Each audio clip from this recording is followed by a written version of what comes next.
That's right, I won the Mega Million lottery. And not only did I win it once, I won it twice. I'm one of the few lucky ones. The odds are 1 in thousands, tens of thousands, and still I hit the jackpot. In English, it's I hit the jackpot, which means I won the Mega Millions. But the one I won is the lottery of life, let me explain. No one knows exactly where we were before coming to this world, but what we do know is that every baby born on planet Earth has to be very lucky at birth. Do you win or not win any of these three lotteries? Let's start with the first one.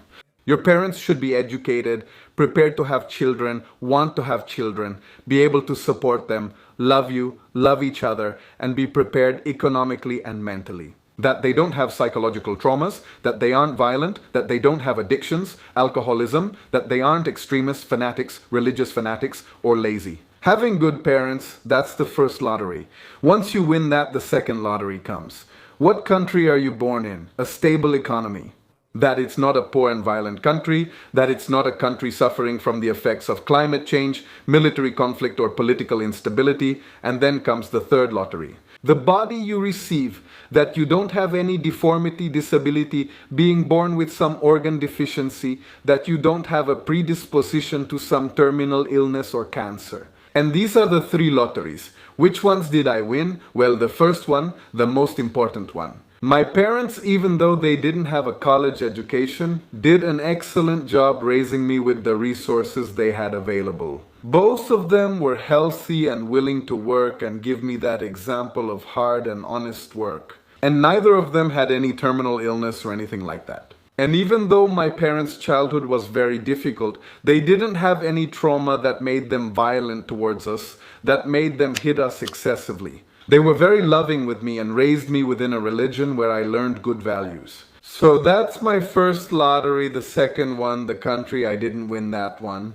In Chiapas, the poorest state in Mexico, I grew up in a rural community, very, very marginalized, with very little access to education and technology. And the third lottery, your own body, this one I won halfway, and that's because this lottery can be divided in two. The first is your health, having a healthy body, and the third is your appearance. It's statistically proven that if you're handsome, tall, attractive, you're more likely to be successful in life than other people, with looks that are a bit more average. This is the society we've created, and this applies to both men and women. But these shouldn't be a lottery. It shouldn't be a matter of luck. It should be the minimum, the norm for every human being born on this planet. We have enough technology and resources, we just haven't applied them. Let's take a closer look at these three really quickly. Music. A hit up. Who are your parents? This is the most important one. Your first 5 years make your life, and during those 5 years, you depend 100% on your parents. How much they love you, how much they take care of you, and what kind of example they set for you.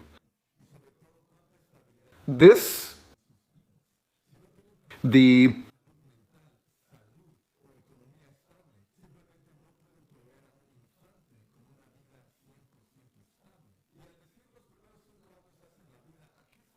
It means that if a child has emotional stability as a baby, it is much more likely that as an adult he will be mature, not violent and productive. Successful and happy doesn't mean that everyone who had a good life in the first 5 years will all be successful. No, but it does give you a much higher probability, and the same when you don't have it. A study at Carleton University, Ontario, in Canada. They followed 50 children who had everything as kids and 50 who had a vulnerable and underprivileged childhood. This study began in 1985 and found that 87% of the children who had a stable childhood are happy and successful as adults. Although not millionaires, they have a good life by Canadian standards. There were also children whose circumstances worsened after the age of 5.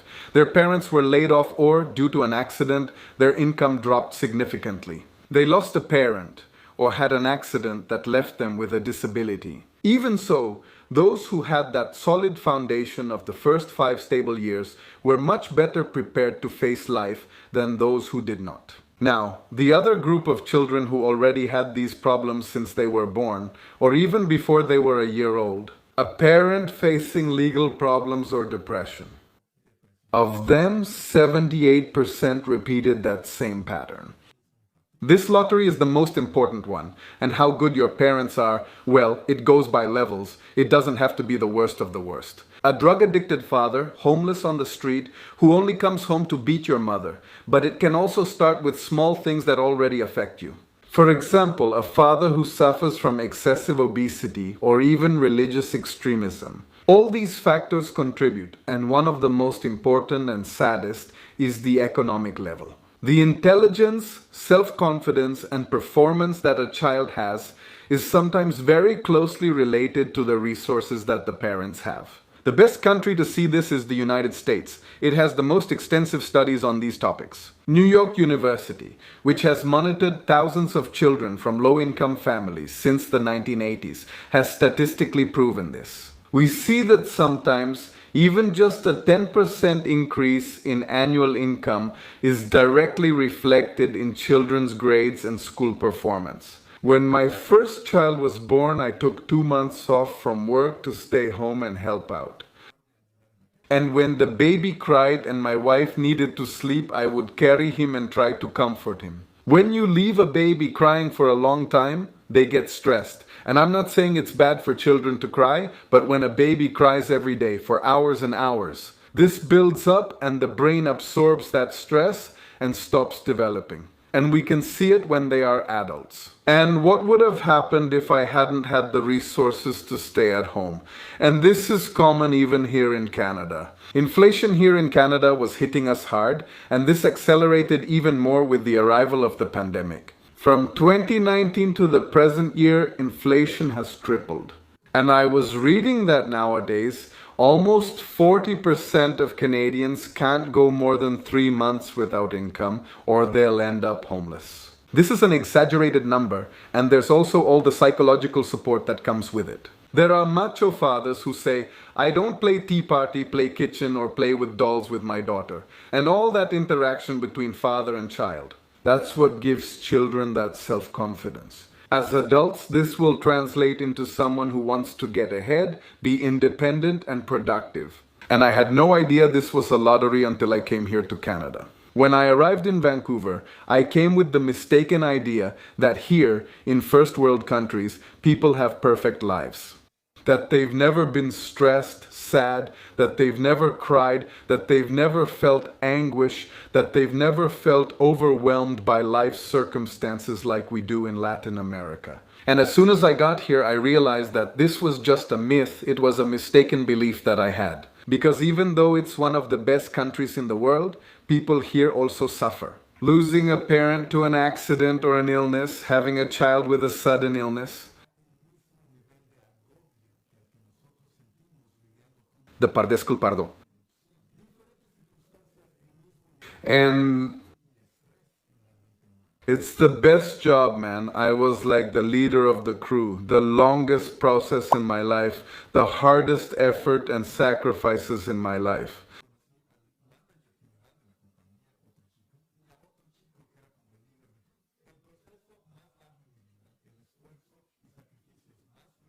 Up until that moment, it had been getting my permanent residency, and I see these 3 people who were already born with it.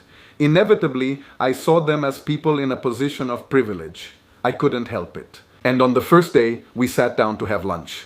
And they started asking me questions to get to know me better, and they started asking me about my family. And I found out that none of these 3 guys ever met their father. That thirst and ambition to not just sit back and accept your circumstances in life, I learned that from him, and I realized that I was the privileged one. They hit the jackpot by being born in Canada, but I hit an even bigger one. For being born to good parents, for even just having my father. And so, my whole journey as an immigrant in Canada, and as a father, and as a husband in a bicultural marriage. And life in general, it has taught me about these 3 lotteries. It has taught me to appreciate the lottery that I won. Now let's move on to the next one. In the country where you are born, this lottery is divided into 2. The economy and stability of the country you are born in, and the natural beauty of the country you are born in. And yes, it does have an influence, of course it does. When I left Chiapas, which is And I saw that in other states. Well, they have more things. It's easier to buy yourself a car. The roads are a little less bad. There are a few more attractions or things to do in the city. But at the same time, Chiapas has an unmatched natural wealth, and inevitably, I started thinking about this difficult question. Would I have preferred to grow up in a state not as poor as Chiapas, but with less young vegetation, less nature? Would I have preferred to grow up in Chiapas, and with all its poverty? It's a beautiful place. I remember that as a child I lacked many things. My school was outdoors, but I also remember the peace I felt when I went to places with nature in Chiapas. We used to go to the national parks and they were amazing. And as a child, it gave me a lot of relief to see that despite all our hardships, we lived on a beautiful planet. And it's the same here in Canada. Many Canadians say, I wish I had grown up in a country with better weather, where at least we aren't below zero for 6 months. And this isn't just a wish, we see it. Many Canadians go to Arizona, Florida, Mexico. I mean, as adults, they actually follow through on what they said. It's not just a wish. To the point that many Canadians would be willing, if they could, to trade the childhood they had here in Canada. With first world schools, first world hospitals, water to drink from the tap at home. Practically all the conveniences of a stable, safe, and prosperous government. Would they trade it for the childhood any of us had? If you had grown up in a place with jungle, with a tropical beach where you can get into the water in the winter, where you can walk in the sun and the temperature is pleasant, it's a trade-off. And because they've never experienced poverty. And what about the people in Latin America who say, I'm not interested in a tropical country with palm trees and beaches, with blue water and white sand. I want a stable, prosperous, and safe country. And I tell them I agree, but you still don't know what it feels like to work 10 hours outside at minus 30 degrees. I mean, both people are right, but both have to recognize that they still haven't. Let's go to the third lottery, your body, your image, and again this is divided into two, which are your health and your appearance. And this isn't my opinion, I disagree with this, but it's how our society works and we're adults. Can we talk honestly about how we as human beings function? And the truth is that we treat someone we find attractive better, and this is the case for both men and women. I learned this from a Canadian friend with whom I went to school in Vancouver. Once we graduated from school, he went backpacking and hitchhiking all over the world. This was in Malaysia, the Philippines, Indonesia, Cambodia, Vietnam. They have countless parks and beautiful beaches. He spent all day at the beach. Then after dark, they hitchhiked on the road. He wasn't the only one. There were many more local people from those same islands and people from other countries. And this guy is very tall, almost 2 meters. He had long, curly blonde hair, blue eyes, and a Canadian flag printed on his backpack. And with a father from England and a mother from the Netherlands, he has a very attractive face. And he told me that the backpackers would leave the beach early to get in line. Because there came a point at night when cars stopped passing by because everyone had already left the beach. And if you wanted to make sure a vehicle would take you, you had to leave. You had to leave early. And he told me that he didn't do that. He would just stay as long as he wanted. And when he went out to the highway, because he was European, cars would pick him up first. People wanted that experience of, look, this tall European, let's give him a ride like that. And they preferred him over the other people who were average or common in that country. Whether you disagree or not, or whether it offends you, or you say it's wrong, I'm just telling you, it's real, it exists, and it applies to both men and women. This American YouTuber, I think his name is Fosi, did the experiment. He put girls considered very attractive and girls with normal, healthy, and natural bodies with a bit of a belly. Just as biology created them in their natural environment and at an older age, and he put them on the street to pretend they tripped or dropped something. And the young and attractive girls had guys crowding around to offer them help. A crowd of 20 guys around them. Can I help you? Let me help you. Oh, how chivalrous. And the other girls who looked different, sometimes they would trip 10 times in a row without anyone helping them. That's how our society works, that's how we created it, that's how we made it, whether men or women. Sometimes we think there's a little more reward in doing a favor for someone. If we find them very, very attractive, maybe there could be something more if I help them, or just the simple pleasure of interacting with someone very, very attractive. I don't know. So this is the first lottery for men and women.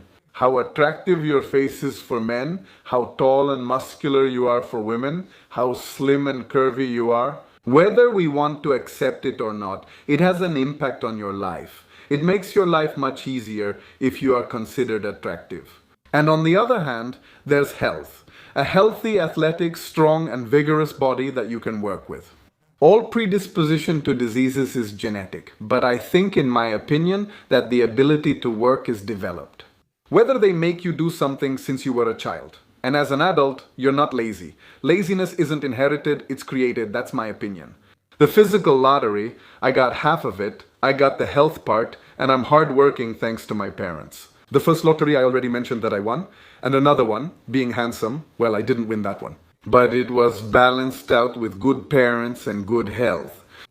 So I would prefer, now that I'm ugly, to stay ugly but keep my good health, rather than be handsome and attractive and not have good health. That's my own choice. If I could choose one, I would choose health over physical beauty. Now having both, wow, and again, having a healthy body. There are times when we take it for granted and don't value it, whether your life is difficult, so-so, or easy. Imagine how difficult it would be if you were in a wheelchair, or if you couldn't see or hear, or if you didn't have mobility in an arm. If you are a person with a disability and you were born here in Canada, you hit the country lottery, because Chever, not here. Honestly, the government gives a lot of support to people with disabilities. The government makes sure that if a child is born paraplegic, paralyzed, something like that, they will do their best to give this child a life as close to normal as possible. And that's why every time I go to Latin America and see a disabled person or someone in a wheelchair, I stop and offer them all my respect, and I encourage you to do the same if you live in Latin America and know someone with a disability. Respect them more than any TikToker you see. And now let's move on to the next lottery. Being born in a first world country. You don't realize this lottery, you're completely unaware of this fact. I know a lot of rich people here who think that the fact they're rich isn't because they were born here, but because they're productive, intelligent, because they worked hard, studied, innovated, bought businesses, which is true, it's true. But the fact that they were born here, in Canada or the United States, has much more to do with their success than they'd like to admit. Think about any millionaire from the United States or Canada and think about how much success they would have had if they had been born in your town in Latin America. When I lived in Vancouver, we used to do renovations in some mansions and the owners were multimillionaires. And something that rich people have here in Canada is that they don't feel superior to others. They talk to you in a friendly way, treat you kindly, and when talking with those millionaires. I always used to ask them, how well would you have done if you had been born in Chiapas, where I was born? And many times they would answer me, I would be the same. In other words, they're not aware that being born in Canada is like winning the lottery. And just like that, there are people who won 1, 2, 3, or none at all. Here in Canada, the percentage of people who won at least 2 lotteries, or 2.5, is higher than in Latin America. Of course. And now, the million-dollar question, are these people happy? And the answer is not always. Well, at the same rate of dissatisfaction, sometimes, as in Latin America itself, that is depression. And your desire to live and make yourself privileged, and your thirst to experience the world, sometimes doesn't have much to do with having gotten one of these 3. I know a friend, a girl, I'm not going to tell you her name because you'll go look her up on Instagram, but this girl won all 3 lotteries. Her parents both are professionals, they earn very well, very good people, they raised her very well. She won the parent lottery, she was born in Canada, she won the country lottery. She was born very healthy, with excellent genetics, and she's super attractive, tall, blonde, muscular, long legs, flat stomach. She has never dieted, never gone to the gym, and has the body of an athlete, a model, an athlete. She hit the jackpot 3 times, and as a teenager, she had depression. That means it doesn't matter how rich you are, how good your parents are, what country you're born in, or how beautiful you are. The truth is, even if you have all that, it doesn't guarantee happiness. Now my kids, let's look at my kids. I have 3, Jalisco, Susan, and Iscali. What jackpot did they hit? They already hit the jackpot with the country and their parents. I wish I could say yes, my wife is an excellent mother, truly excellent, and I'm not just saying that because she's my wife, because I chose her, I'm telling you seriously. She is an excellent mother, despite her health, the condition she has, she doesn't enjoy good health. Even so, she is the best mother she could be. And I genuinely make an effort to be a good father. I'm a good provider. As far as finances go, they don't lack anything, and I work from home, so I spend time with them at least an hour a day. I play with them, we go out to do something, it's much more time than my parents had. There are times when we spend the whole weekend just playing and going out, exploring the forests and the areas here in Canada. There are times when I fall behind at work because I spend 3 days just playing with the kids. I try to be the person I needed when I was a child. And my father would have been that person if he had had the time and the resources. So let's give a check mark to the parent lottery. All three are healthy. So far, none of them have been diagnosed with any mental deficiency or physical disability. Now, how handsome are they? How attractive are they going to be? Every mother tells you, oh, my son is so handsome. Every father tells you, oh, my daughter is so beautiful. But I see them as average. I mean, in my opinion, they're average kids. They're neither handsome nor ugly, they're average. But my wife is very tall, her family is very tall, and we give them good nutrition, so we know they're going to be tall. For a woman, this doesn't matter that much, but for a man, let's be honest, let's accept it as men. Does being tall help you? Even though it hurts us short guys, well, we just have to deal with it, short guys, including myself. And now comes the sad part of the video. Throughout this whole explanation I've given you, I've been referring to these advantages. At birth, like lotteries, and the only reason I called them lotteries is because very few people have them. We have hundreds of millions of people, of communities, of countries condemned to hunger. We have children who were born already condemned to modern slavery, women condemned to be exploited, raped, victims of human trafficking. That's why we call it a lottery, because it's rare, it's a privilege. But we have the resources on planet Earth and we have the technology, so that every human being, every child, every baby who is born can see their mother smile. In their first seconds outside the womb, they have these three opportunities. Good parents, a good country, and good health. But it's very controversial and some people won't like it. Good parents. To ensure that every child has good parents, we need to have birth control. And I know there are many people, especially those who are attached to a religion, who disagree with this. They don't want the use of condoms. We see it in Guatemala, where the Catholic Church has blocked the use of contraceptives for decades. And as a consequence, we have a situation where a quarter of underage girls are pregnant as teenagers. I find this unacceptable, of course, without attacking the faith of Catholics or any belief in Christ. Simply to ensure that every parent is ready, mentally, emotionally, and financially, to have a child. I'm not speaking in favor of abortion, don't get me wrong. I'm speaking in favor of preventing pregnancies when parents aren't ready to have children. Number 2, a stable country for every child with opportunities. We have to get rid of corruption, there's no other way. And third, a child who is in a healthy body. Modern medicine has advanced so much that now genetic diseases can be prevented during pregnancy, and if they can't be prevented, they can be diagnosed so that parents are prepared. And for children who are unfortunately born with them, we have the technology to provide them with medical care and treatment. And if not, to correct that disability, to minimize the impact it will have on this child's life. But for this to be possible, universal healthcare must be provided to every child, regardless of whether their parents are covered by employer insurance or if they can pay for it out of pocket. But for many, this is communism and an aberrant abomination that must be avoided at all costs to prevent becoming like South Korea. Or whatever they think. If you read the comments, there are many people who tell me that I am a demon, an envoy of the Antichrist, a collaborator with the deep state, a servant of Satan and the reptilians. I don't know what all they put in the comments, but really the only thing I promote is that every human being born on the planet should have these three. May courage be with you. See you next time.